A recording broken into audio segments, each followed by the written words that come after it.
26-20 was your final. The game was played at SMU. It did go into overtime. I think the bigger national story is probably that Miami's playoff run essentially ended Right. with this loss. The more zoomed in, maybe the more nuanced view is that SMU didn't play a perfect game, but SMU got some clutch play when they needed it out of Kevin Jennings, his receivers, their defense in crunch time, and especially in overtime to get a hard-fought win. This is what I tend to look for this time of year. It is not teams blowing out other teams, though there is certainly a place for that. But the deeper you get into the season, as teams start getting a little bit nicked up, start getting a little bit more tired, start getting maybe googly-eyed over what the future could have in store for them with respect to their conferences, perhaps the playoffs. It is teams that find ways to win ugly when they have to, and SMU did that. Yes. So I don't want to make this all about Miami. I want to credit SMU. They did just give Rhett Lashley a big contract extension in advance of this game. What a better way to celebrate it than to knock off the number 10 team in the land? Yes. Miami in a lot of ways did not play winning football, right? That they struggled at times. Obviously, Kevin Jennings had his injury. They were able to take advantage of opportunities, which is what quality teams do. SMU is definitely quality, but they're not where they were last year. Dodgers just hit a home run. I saw Will Smith, yeah. Will Smith. Sorry, Ty. This is the best you're going to get from me. It's That's just a okay. plain. Miami had 12 penalties for 90 some odd yards. Yeah. Some of which were to me kind of Bush League calls. There was questionable officiating, and we can lead every show with that. Like, yes, we acknowledge there's questionable officiating in each of these games. There are calls that are going to go against your team that you can't believe, and you're right. In this instance, Miami was just a sloppy team today at times. They weren't getting the explosion plays that they needed at times consistently. They ran the ball fine. Carson Beck's first interception was not his fault. That was on the receiver. The game ceiling, or the interception that helped to set up the game-winning run for SMU in overtime, was his fault. He was late, and he threw it directly to an SMU player over the middle. That was on him, and it just seems like Miami right now can't figure out different ways to win when they need to. And you're right, and it's just the circumstance of their season that they're now effectively out of the playoff race, even if they finish 10-2 with the way the math looks in the ACC right now, with how wide open at the top. Yeah. Though now we have Georgia Tech with a lot. Like it is, it's getting a little bit wild.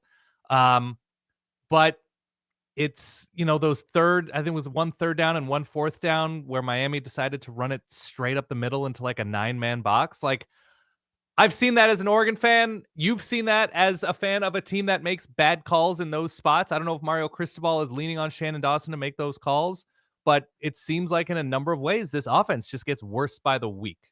And it's concerning. So what's interesting is, and people who listen to this show and have for a while know the deal with us and Cristobal. We have never been shy about the Cristobal criticism, especially in these late game situations. I watched this in real time. I know you did too. I watched it back after the fact just to make sure I didn't miss anything. This was a different kind of loss than the one that we talk about a lot. When we do the dunk fest on Mario, it is not because of games like this. This wasn't so much a game that they lost for being conservative. This was a game they lost because they were sloppy. You mentioned the penalties, right? 12 for 96 yards. As I know you do, I often go out to State of the U, great Miami website, talks about these types of games with a lot of personality. And one of the things that they brought up in the aftermath of this one was, hey, Cristobal's been talking about fixing this penalty issue now for 3 months. Mm-hmm. Doesn't seem like it's fixed. If anything, it's getting a little bit worse.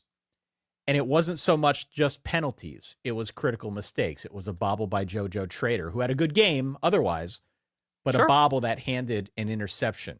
Just a bad play. Doesn't mean he's a bad player, yeah. Over to SMU.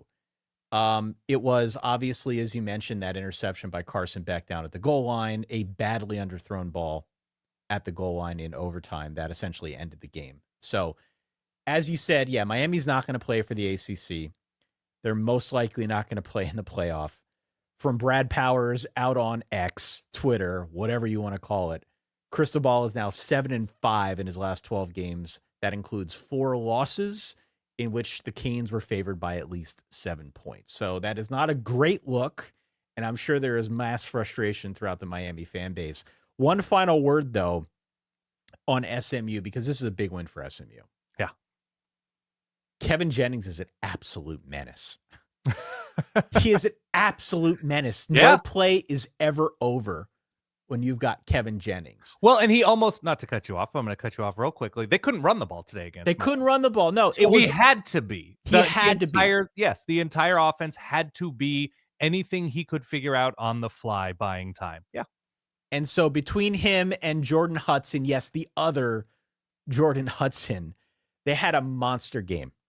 And they're not out of this ACC race. They are going to need to win out. They are going to need to get some help from Virginia, from Duke. They got a little bit of help perhaps from Georgia Tech here, which we'll talk about in a second. But again, I think the encouraging takeaway for SMU, as you say all the time, winning is a skill.